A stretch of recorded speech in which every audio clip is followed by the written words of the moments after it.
Hello, welcome to OT the podcast. Happy holidays, Merry Christmas, and a Happy New Year to everyone celebrating. We're here to talk about Watch This Time and the year that was. Andy Green, I'm Felix Schultz. What an intro. That was amazing, Felix. I'm Andy Green, as you mentioned. Yeah, no guest, nothing big, just a wrap of 2023. We've got a bunch of different categories, awards that we've chosen to distribute however we feel and deem fit, which is good. But yeah, it's that time of year. Bit of extra time. Can I do a little bit of scene setting here? We're recording this between Christmas and New Year's, obviously. We're kind of, I don't know. You had a good Christmas? You had a good festive time? As good as can be. What about you? Yeah, pretty good. It's that sort of week of nothingness between the two things before, holidays go back or work goes back or whatever. And we just, look, it's going to be pretty loosey-goosey. I selected the arbitrary number of 12 categories for us to, air quotes, debate on or pick our, sort of, air quotes, winners. Because there's, 12 months in a year, 12 hours on a watch. And it seemed nice. But before that, Andy, what's been going on in your more personal, professional life? What have you been up to? Man, I visited Australia's outback.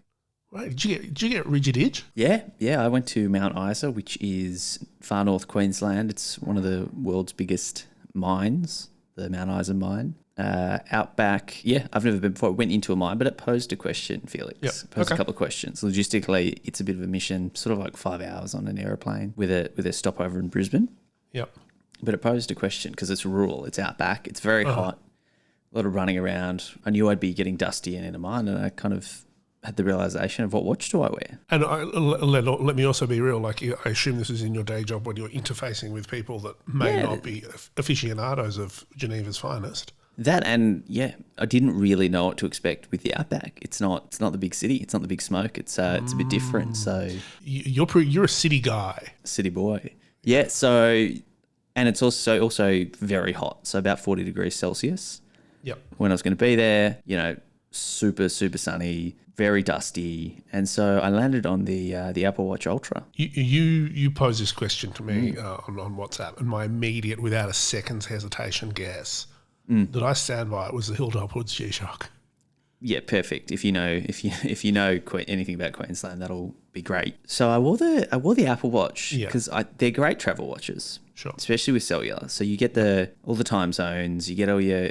When you're on the go, running through airports, you don't have your phone in your hand the whole time. So you get emails, you get everything on there. They're obviously super comfortable. The straps are great, easy on, easy off. It still feels like you're wearing a watch. Like the Ultra's is pretty big and pretty heavy, so it still feels you got that wrist presence. Super handy for the outback though, because it gives you I switched it up to the display that had the temperature and the UV and all that sort of stuff. Oh, cool. Because I wouldn't check UV. Normally. Yeah, that's not part of your daily life. It's not part of, and I should, and I really should, but it gave me the UV, which was really important because I was outdoors the whole day and trying my best not to get burnt because I'm pretty pasty and I don't want to get skin cancer, and it's the skin cancer capital of the world. So I monitored the UV. It was 38, 39 degrees the whole time. I didn't get burnt. Is it smart enough to give you reminders to you should put your sunscreen on again? Yeah. So in the morning it'll say wear sunscreen and sun protection during these hours, which for Mount Isa was the whole time. But it was just good sort of having that. Oh, yep, this is the temperature. Yeah, it's really, really high UV. Lower than in Melbourne. It's a great running around travel watch. I don't think there's a better travel watch than the Apple Watch. Here's a potentially niche question. How underground did you go? Well, we went into it's a decommissioned mine. I would think that it was 70 or 80 metres. How'd it go?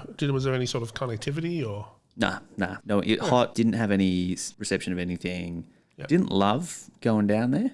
Gotta say, a bit of claustrophobia. Yeah, no, not for me. Smelt weird. Smelt very metallic, which is it's a kind of metal mine. But that brings me to something a bit more watch related. Although I think this is one of my more relevant introductory kind of topics.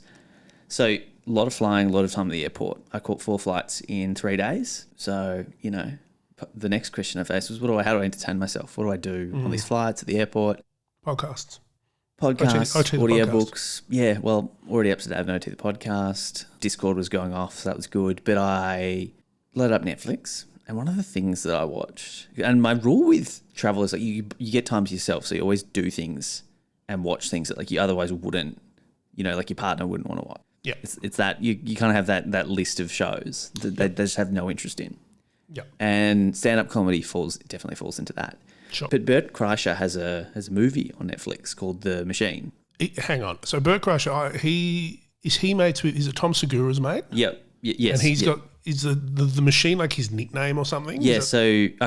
Yes, Tom Segura and Bert have a very successful podcast, Two Bears, One Cave. Sure. He's gone on to do he's a very big stand-up comedian. Stories about Bert Kreischer, I think, are more funny and interesting than Bert Kreischer is. Yes. Like he can be really funny, but then he can also not be really funny for me. Mm-hmm. But anyway, he really exploded. He's been like a long time sort of funny man trying to crack through the scene, and he really exploded maybe 5 years ago, 6 years ago, like just went viral. And it was for a stand-up routine where he talks about how he got the nickname The Machine. And it's more or less a story. We can link it up because it is very good. And he insists that it's true. But he talks about how he was doing a year abroad in Russia during his college, and he accidentally robbed a train with the Russian mafia. Mm-hmm.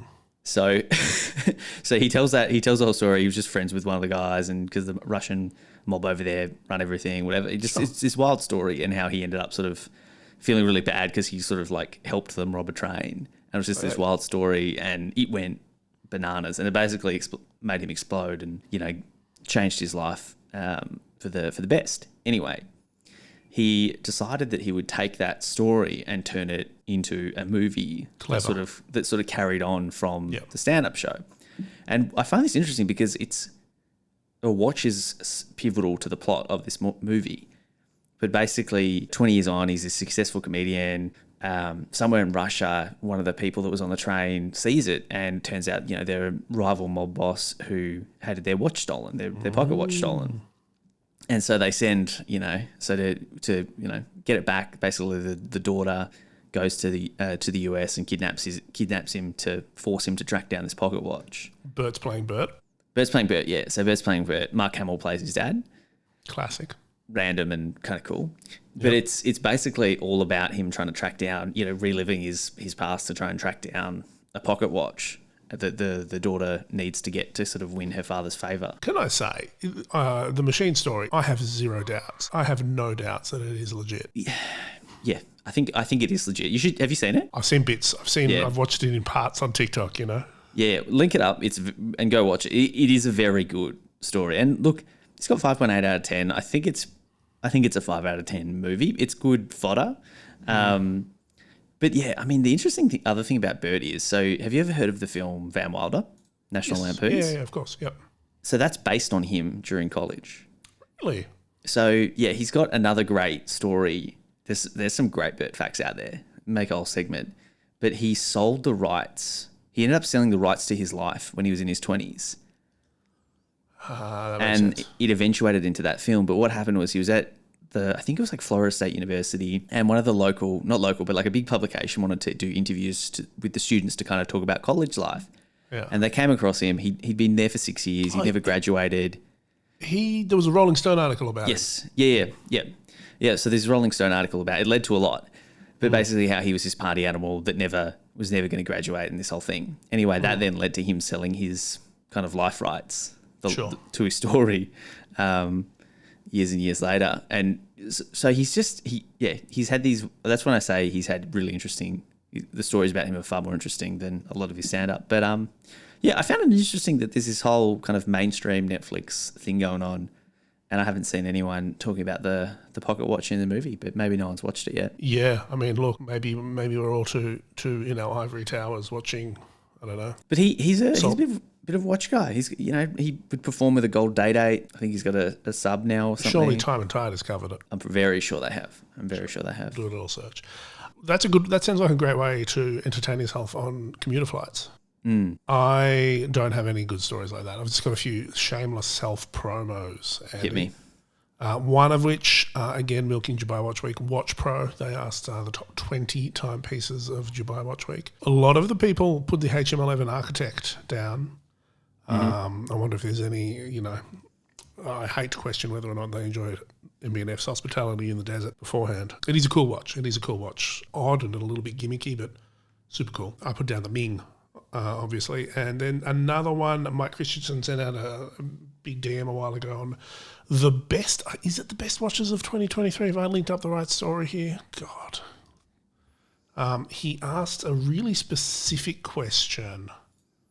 No, it's the wrong story. Anyway, it was like, God, this is classic Felix. Messed it up.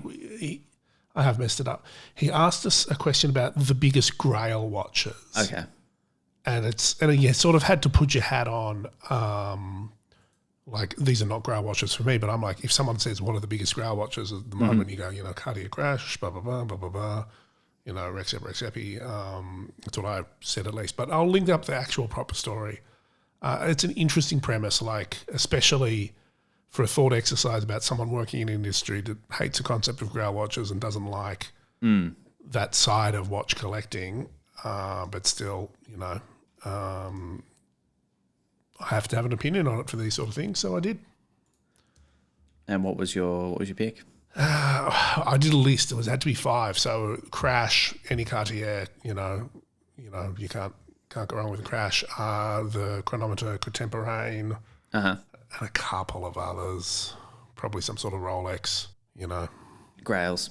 The usual. I love it. The usual suspects. Boring Look at stuff. you go, just out everywhere. Well, yeah, I'm trying to do my job every so often. Stay relevant. Which brings us, Andy, to the main premise of this episode. Looking back at 2023 in watches, the year that was, we're going to go through categories now, but before we do, I want to ask you a framing question. Yep. On a scale of 1 to 10, how good was 2023 for watches for you? 6.8. What about you? Yeah, I reckon that's about right. Yeah. I was thinking 6.5. Yeah, it's been a bit under very good. It's been above average. I think that's probably a fair bit of myself in that. Like someone, I would totally accept someone else saying 9. Oh, Mike Nouveau would say it's been a 12 out of 10. We've turned hard on Mike Nouveau, haven't we? I think it's a little bit of individual perspective. On the release front, I think there's been so much unsustainable excitement over the last few years. Yeah. And I think 6.8 is pretty good still. It's a good score. Next year can be better.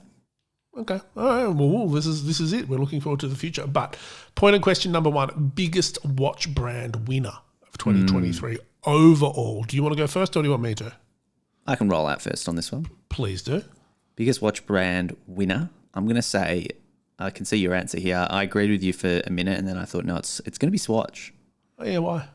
They have consistently and delivered on their limited edition moon swatches that have just been, crazy popular.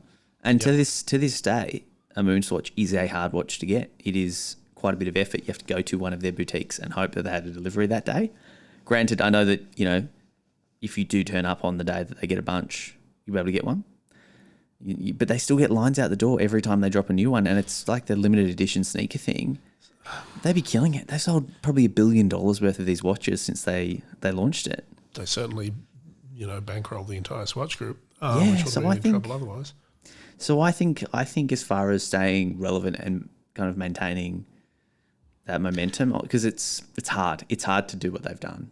But isn't this the defining example of what you just said about unsustainable momentum? Well, that's why I think it's impressive that they've kind of kept it. I mean, they've done a really interesting job with the I think it's the Neptune. I'm not super into the moon swatch stuff, but the blue one, which had all the issues with the dye bleeding, apparently that's really hard to get. That's a couple of grand on eBay still, and it's a tough. But they've made people want to collect them. They did the Blanc Palm, which I didn't like, but people loved it, and I just think they've done such a good job at being a watch brand this year. I mean, everyone knows Swatch. Everyone knows Moon Swatch.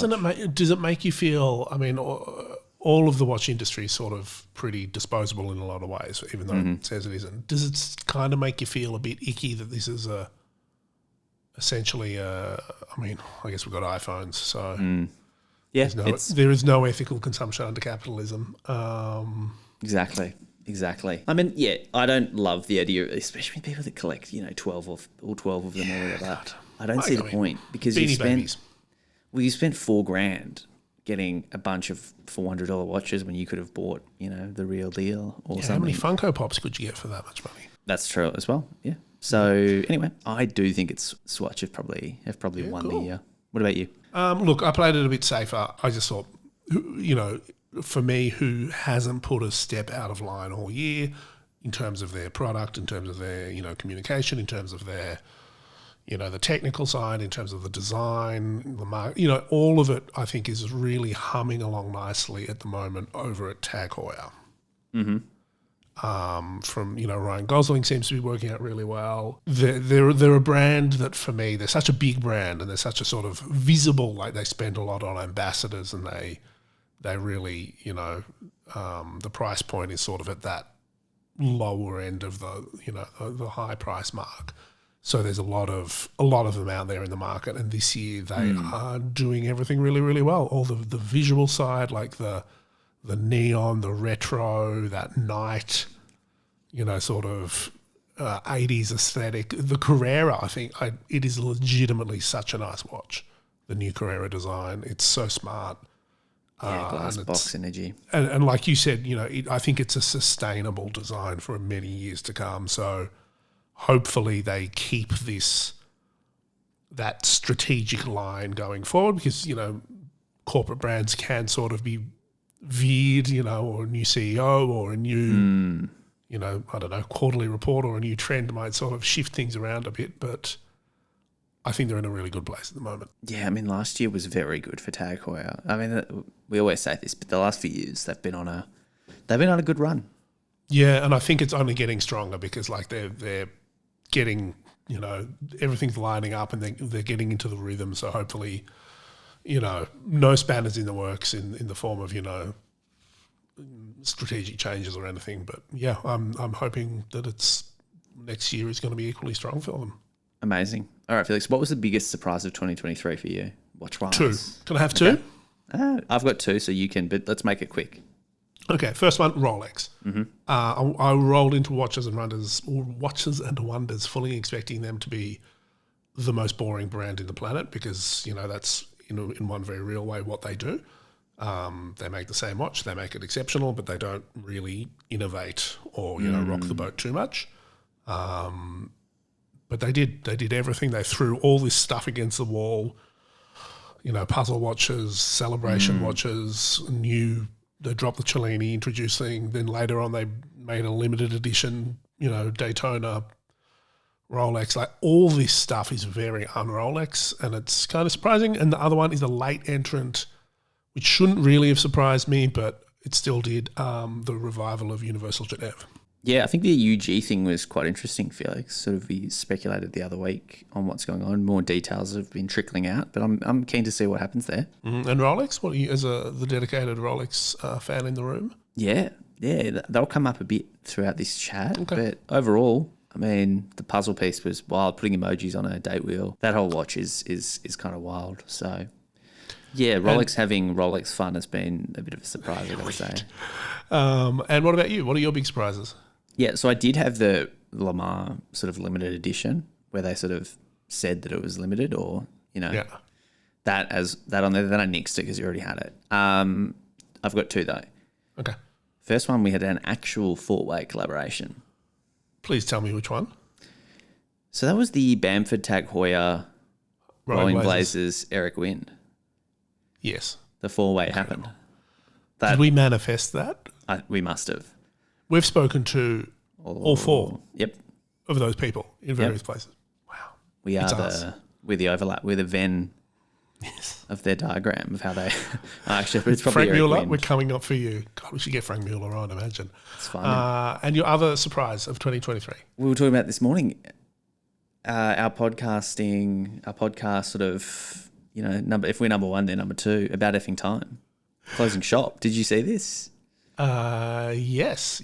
So they're, I don't know, I'm suspicious. So About Effing Time is former employer Andrew McCutcheon, friends and peers George Bamford and Adrian Barker, along with I think they're Flack. all friends. Yeah, you're right. But I've only worked for one of them, so that's a... No, I mean, I think they're friends with each other. Yeah, true. It sort of reeks a little bit to me of like it's a rebrand. Don't call it a relaunch. Or maybe they've just decided, hey, this is a lot of hard work. Let's, we've all got day jobs, which is what they said essentially. Yeah, they're just in a video, so it was sort of apparently a surprise to everyone. Yeah. Oh well. Watch this space, as the cliche goes. You think, I don't know. At first I was like, I think, is this marketing? Is this like a prank? Because they give off prankster vibes. And then I watched all of them sort of do their bit, which I think, I don't know, maybe we can read between the lines there, why it was separated when they were all sort of in the UK. I don't know, they were all together recently. I reckon it's a lot of work. And if you're not making money off that or what you need to be making. Felix, podcasts are a huge amount of work, of course. We've done over 200. Especially how they do it. Yeah, we're highly produced, all over the place, all over Europe, all over the world, full production, all that for Marcus, who does it as well. It's enormous amount of work, plus getting them all in the same room. But I think just to close it out, not being together, that to me made me think maybe it's not publicity. Maybe there's like intergroup drama. Big personalities in that trio, I suspect.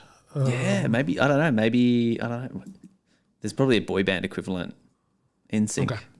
Yeah, Robbie Williams. Hey, but anyway. Next up, let's race through these because it's that time of the year. Breakout star of 2023. You or me first? Say it so that I can argue with you. Louis Vuitton. No. Hold your little. Just wait your little snarky corner there, Andy.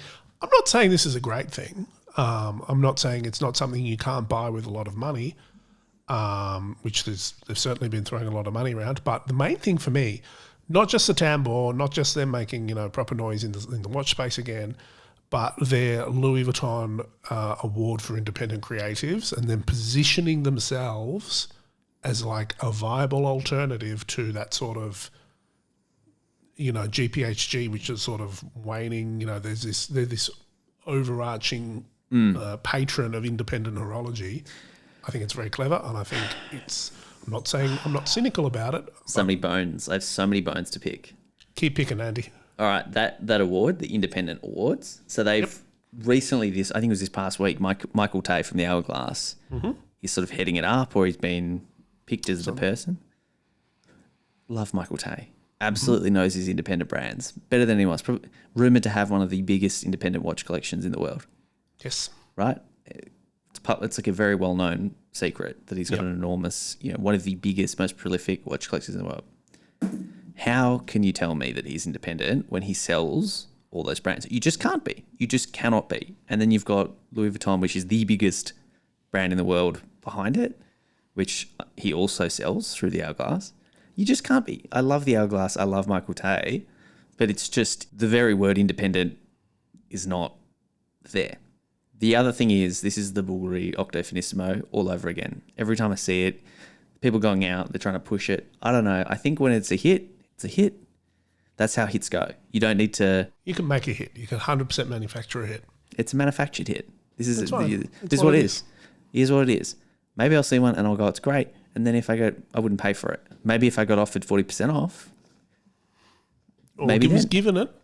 Or got given it. Man, it's great. Maybe if I had inside information about them buying an independent brand and maybe this was a good way to, win some favour. Maybe, but not for me. My breakout star, burner on. Sylvain, he came out of nowhere, burst out the, gates running. Okay, I mean, he's been, I think that he burst onto our radar because he's been doing his thing for a while. But little while, but he broke out. I think he broke out this year. Innovative, genuinely cool. Everyone I show the watches to loves them and is really interested and even like heavily considers, the price point and sort of, you can see people do the mental, that's so cool that how could I possibly make a $60,000 watch from a brand that hasn't made a watch yet happen? Yep. I think that's breakout star. Rolling on to, this is again changing tone dramatically here, bringing it a little bit more personal. Mm-hmm. What watch have you worn the most this year, Andy? Okay, for me, watch, it's probably my Palmdale Datejust. Okay. That's been 36 mil. That's been a pretty regular, kind of dressy dressy, sporty, everything. Just a great Yep. daily watch. Don't need to worry or fuss about it. Otherwise, it would be the Arnold Dane OTs. They've been getting a lot of wear. Yeah, I Well, noticed where? you. Did you wear it on Christmas Day, by the way? Yeah. Me Yeah. too. Didn't even. OT didn't even- bros. Yeah. Yeah. And then as I and mentioned, I noticed the strap you had it on was a custom strap gifted to you by one Felix Schultz. oh, you noticed. Yes. Yep. Love that strap. It's perfect for the pink dial. Thank you very much. No, thank you. And a good chunk of Apple. A very good chunk of Apple Watch. Yeah, look, I think my profile is essentially similar to yours. Pixel was worn a fair bit of the time. Probably the Grand Seiko, the quartz guy that I've got, was, it's always the default for me. But the one I've enjoyed, and in the spirit of, new for 2023, it's a sort of a second half of the year acquisition. But the one I didn't expect to enjoy so much as I have, the 37mm Nomos Club Sport that we got twinsy sort of versions of. Yeah, you're loving it. It's really great. It's that same sort of thing. I suspect it fills that same slot of like, it's versatile. It's not too big. It's not too anything. And it's it looks great on a fabric strap. So yeah, Very good. Well, moving on to the next category you've selected, personal highlight of the year, 2023. You've got 3 letters. yeah. For me, pretty obvious. Dubai Watch Week. It was just a nice, both professional and personal experience to head out there. Totally new watch experience for me, and yeah, really enjoyed it. I don't need to go too far into the. Don't have to Covered because a we're lot. still milking the content from your. Yeah, we'll link there up for a few 2 episodes days. if you want to. We've got 3 months worth of content from 2 Yeah, days. I love it. until Watches and Wonders rolls around. Perfect. What about you? For me, I reckon it was our chat with Alan Bloor, Yeah, you're right. the hammer. The chat, him being such a great guy, and then the response. Just what an overwhelmingly positive response. Everyone loved it. Everyone loves Alan. You kind of see, you share it, you talk about it, and everyone just loves him. A good reminder of what makes again, I think a needed antidote for me, certainly, of getting a bit cynical about watches. He's a refreshment of positivity. Like a can of Solo, a cool can of Solo. Oof, slam it down fast. Andy, what what style movement do you want to say goodbye to in 2023? Keeping it positive. I want to watch TikTok out of my TikTok feed. You want to retrain the algorithm? Yeah, well, I like the watch adjacent stuff where like a watch story comes up and we send it to each other and we're like, oh, that's what a random inclusion of a watch, or what a interesting thing to learn about this watch or this story about this watch. The rest of it, the live negotiations, they've gone too far. There's so many of them. And the lists. The list. I think lists have just made their way onto TikTok. No, but I'm specifically that sort of video format of like, these are 5 for the greats. Like, it's maybe it's for me, and I am sounding like the old German guy at Basel World. The knowledge level's not there. Well, I think that's the whole problem, is because you're appealing to this broad audience and you have to make it super entertaining and take out the knowledge. Yeah. But then again, I did James Lambden, Analog Shift. I just got him before. They got a TikTok. Yeah. And it's not bad. Yeah, was it that Vacheron with the louvers? Yeah. Yeah, nice. That was nice. Anyway, 2 for me. Again, doubling up. Yep. First one, I'm glad that Francois-Henri Benamé, AP CEO, is gracefully exiting. He's been a lot. I'm looking forward to the next generation of AP's leadership. The other thing I want to say goodbye to is boring retro reissues. Boring? Like what? Look, I don't want to throw any shade, but like, hey, here's a watch we made in 1956 that was a pilot's watch. We've made it again. Here's a dive watch that is inspired by our original design. Like, I think it's lazy design, and we need to be a little bit more creative. Otherwise, we're going to the fashion will move on before the designers have, you know what I mean? Like, the fashion will end, and everyone's going to be left holding the baby. Yeah, I mean, I think it's inevitable. I gotta say, I don't think we're gonna lose the safe reissues.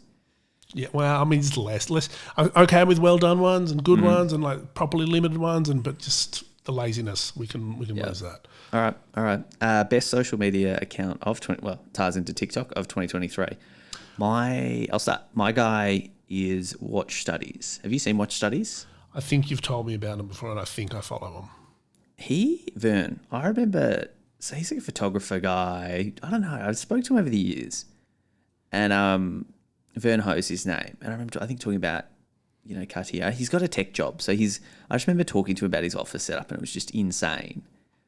Anyway, he's gotten really into the watch stuff. He's got 195,000 followers and posts some of the nicest, most interesting kind of photography and watch content on Insta. I mean, he posts his like grandpa's Cellini, which was like a really interesting bezel with like a brown sort of ambery, almost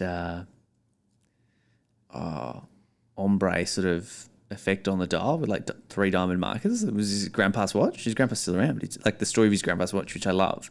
He does a lot of sort of behind the scenes and how to, like, tips and tricks for it. But yeah, I think he's one of the most interesting watch accounts of the year. Nice.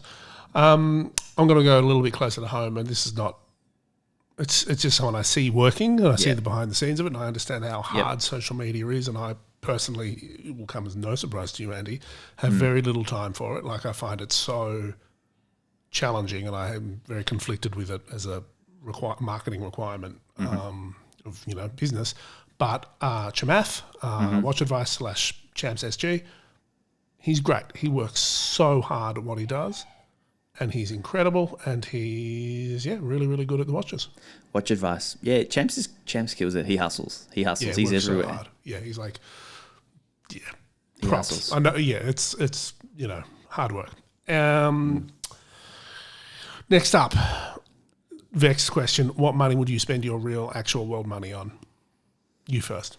Oh well, let's say I have more money in this real world. That's part of it, though. It's got to be achievable. Like, obviously, we'd all buy, the Funny you platinum. Say that. The Rolex Le Mans Daytona. Saw it in real life. I didn't want to like it, but in real life, it is a spectacular example of the Daytona. It is very cool, and if the opportunity arose, I would find the funds, because you're just never gonna. That's a watch you will never see someone else wear. What's it worth? Oh, like 78,000 Australian dollars. Yeah, okay. Properly limited. They've, as far as bringing in that Paul Newman element, they've killed it. They've just done such a great job. It's that, or it's a Tank Normal. But have you seen those yet? Yeah, but Spenno, big money, big coin. What about you? Less Spenno, and again, I famously have my rule of don't buy anything within the first 12 months. Having said that, I could see myself being very happy with the Tudor FXT. Where are we at on your 12-month time limit? Well, I mean, put my name down, maybe get it, it's getting you're 9 months. Yeah. And you still you're feeling I enjoy it. It's a really nice watch. It's not an exciting watch. No. But it's a great watch. It is a great watch. Yeah. Cool. Mostly for the strap. Biggest story of 2024. I've got a few contenders here. Prices coming down. Meta narrative of like softening markets. Massively, yeah. And then I've got the general shady auction business. Specifically the Amiga story, which was a pretty big one, and just the other, the Bourne, the Oman. Yep, recently resolved apparently. Yeah, there was weird litigation and stuff. So general auction shadiness, I think they're the most interesting stories of the year. Yeah, I agree with you. There was the big kind of Rolex fine, 100 million euro or thereabouts fine that happened recently for that behaviour. There was the only watch. Sort of drama, shady or not, that sort of delayed that. This is all the thing for me. This is all what happens is when there's a lot of money and a lot of stress about that money in watches. Like this, we're not. This is all like big money, individuals involved, and risk at the table. Well, did you see Perez? Even Perez came after the Space Dweller that was basically just an explorer with a different dial. For the Japanese market, apparently for the Japanese market, and he came after that on Christmas Eve. Oh, Perez. Saying that it was never actually, a thing. It was, fabricated. So, yeah, shadiness. I agree. And that leads into the answer I have for the next one, which is the best, I don't know if best is the right word, But the biggest, maybe I'll change it, mainstream watch moment, because it's not good. But I had two. The first one is TPG, Going Down, Timepiece Gentleman. Not the Australian internet provider. No. That was one that, just still getting coverage, still unraveling, but that was just everywhere. Like proper mainstream, LA Times, New York Times, all those places just sort of covering what went on. And that's sort of the big, that was the, if you The ask actual me, FBI were involved. still are. Yeah, that's sort of like the Paul Newman Daytona of this year past. Yep. So that's massive. Also shady. So that fits both categories Yep. because it's super shady, and I think it's very easy for people to look back and go, none of this made any sense. He seemed too sus. We should have known. The other one was news from today, actually. Apple, talking about how much I love the Apple Watch, they've been banned from selling the Apple Watch in the USA at the moment. Why? For allegedly stealing or infringing upon an existing patent. I think it's to do with some of the medical tech in there. So there's a med tech company over there that said, no, you've hired our ex-staff and stolen our ideas. And they've got a ban in place. And I think they sell tens of billions of dollars of this watch over there. So it's a pretty big deal. It's pretty big breaking news. Yeah, I mean, for me, this is one that I think is, again, sort of fairly late in the year, but I think we'll have, maybe not publicly, you're not going to see headlines about it, but I think we'll have big implications. Rolex getting that big, what was it, multiple million, like $70-80 million fine in France for not letting their retail network sell Rolex online. Which is, again, I'm not particularly surprised about that. Rolex has a very strenuous relationship and guidelines, but the fact that it, I haven't looked into it enough to realize, like, if anyone even complained. I can't see the authorized dealers wanting to sell online. Well, I think that's the point. I think the whatever the French equivalent of the ACCC is said, this is not, this is like anti-competitive behaviour. Yeah, but I can't imagine the ADs, the authorized dealers, complained. Unless someone lost their AD because they tried to do it, or it's got to be something like that, or they've just lost it and then that was their way of kind of having a dig. But I just can't see them complaining. Like, one, complaining against that, that gravy train, and two. But yeah, I think that will have implications and will probably speed up some timelines. Yeah, in Geneva, and that has implications for Patek and has implications for all these other brands as well. So I think that'll be interesting. Biggest trends of the year. Do we already do this? No, biggest trends.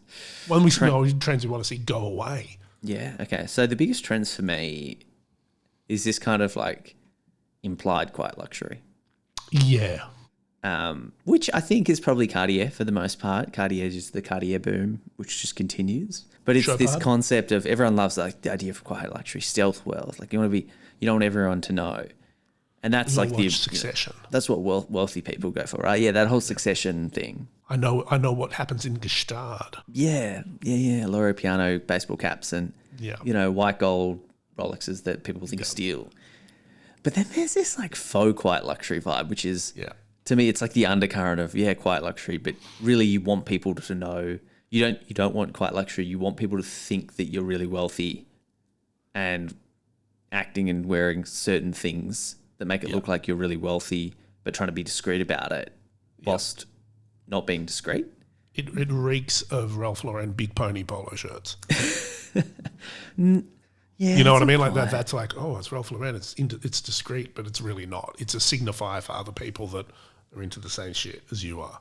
Because everyone that knows what a Cartier looks like, or a Loro Piano looks like, or yeah, I guess that's what I'm getting at, is that it's like there's this like section of expensive things that are meant to look not expensive, but they have those hallmarks, those deliberate hallmarks, and are marketed in that way that people really get. Those who get it, and it's Oh my God, can we get rid of the trend of if you know, you know? Oh my God, I don't know that we can. It'd be nice though. You've gone for the jugular on your take. Look, I've gone with the old favourite, everyone's classic, the collabs. We still love a collab. Can't get enough of them. Yeah, the Audemars. Marvel's going well. Yeah, Marvel's going well. The Travis Scott, kind of surprising, but was it surprising? Not really. Yeah, it surprised me. It's a cool watch though. The collab I don't think is as cool as the watch is, but No, it was, yeah. But I mean, yeah, it's amazing that it hadn't happened earlier. I mean, it's a in nice retrospect. looking watch. It's a very nice looking watch. Yeah. I would Except love for one. the funny logo. Yeah, it's all part of it. What to keep an eye on for 2024? This is our last one. Make it a big one. Make it good. So unfortunately, I don't think we're going to get our wish of watch top going bye-bye. But I think we're going to get growth in the kind of affordable / entry level segment. To quote David H. Arado, the soft belly of the market. Sure. The soft belly. Yeah, I think we're going to get that. I think people don't have as much money to spend. Yeah. And I think people are going to be looking for more affordable, more entry level, and they're going to be looking to kind of pick fun pieces that they wouldn't spend, their Rolex or their Cartier budget on, but they'll spend, 30% or 40% of that. Zodiac.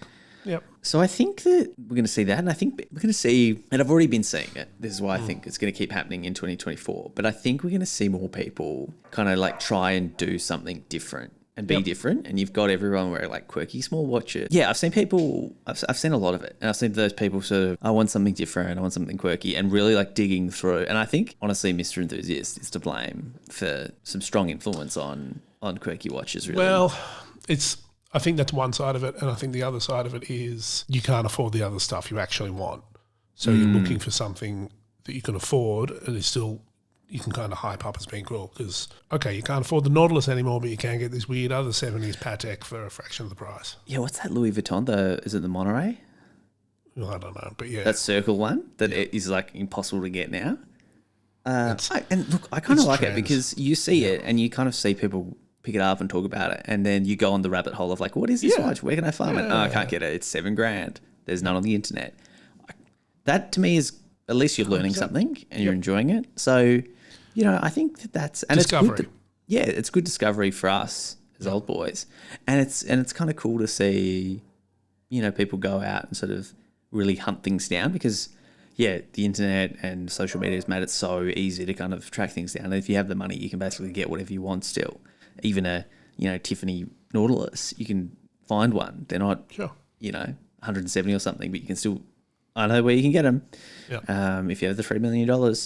So I do like that trend of people being forced to sort of, and maybe that's new people in the hobby as well, new people that have come in through this wave that are kind of going, or people aging up in their, like they've bought the Rolexes, now they want to get something more interesting and they're being priced out. I mean, having been on, watch social media for 10 years now, if you posted this stuff, if you posted when we started, if you posted these Pateks and this gem set stuff, no one cared. No one would be interested in it. Yeah. And now it's flipped. Now it's like you post the boring steel sports stuff, no one cares. And it's like posted Pavé Diamond, Patek or Piaget. Even Piaget. Keep an eye on Piaget next year. Piaget's going to have a good year, I reckon. Piaget, maybe Chopard finally. But yeah, this ties into what I think for very similar reasons, so we don't have to go too far into it. But I think we're going to see lots more 90s and early noughties nostalgia. Like that, we're getting to that point where, I'm 40 and I was, that late 90s, early 2000s was when I was a teenager or in my, early 20s. So that's where I'm looking back to and, I can now probably afford that. I don't know, whatever the cool thing at the time was. So, and this certainly is happening in fashion. It's happening in everything else. So, I'm hoping for like wacky, like Oakley biomorphic watch designs and stuff. Or you go buy the original one from the 90s because you just find one and. But I think brands are now catching on to it too.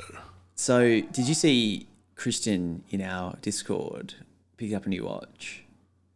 Yes. Planet Ocean Omega with the orange bezel. Like that classic. That's such a him watch. Like I reckon this is new. If when the new Bond gets released, I think we're going to see a remake of that OG. That was like such a cool watch when it came out. Yeah. That would have been the watch every dad wanted. Still at does. the time. But that, like in that was such a moment. And then you go back and it's like probably $5,000 or something or less. Still, yeah. amazing quality. I mean, they still probably make it, something similar. Yeah. I mean, I think they've upped it a bit, but that essential watch still exists. But yeah, that's what I think we're seeing a lot. We'll see a lot of that, like Frank Mueller being on the up and up again. All this sort of stuff. I think we'll see more of. Anyway, the year is almost wrung out, Andy. What do we do? What do we do to bring it home? Okay, so to bring this home, Felix, make sure that you are in our Discord. It's where you can chat. You can chat watches over the break. We'll have a little break, but we'll link it up. Of course, follow us, ot.podcast on Instagram, otthepodcast@gmail.com. Felix still has to get a Substack out, but we do have the Substack. Got that going. Help us get into 2024. Make sure you subscribe. Make sure you're telling your friends. Make sure you are posting about OT. Leave us a review wherever you listen. And just generally keep up the good vibes. Thank you for listening for the last 3 years, 4 Season years? 5. Yes, 5. We're going into season 5 now, Andy? So I've got some news. Felix, this is it. This is the last episode. Whoa. Just kidding. We'll be back next week with more. Maybe not next week, Andy. Don't promise that. We'll be back in January. We'll be back in January. Thank you so much, Felix. Thank you so much, everyone, for listening. See you later. Have a good new year and, all that stuff.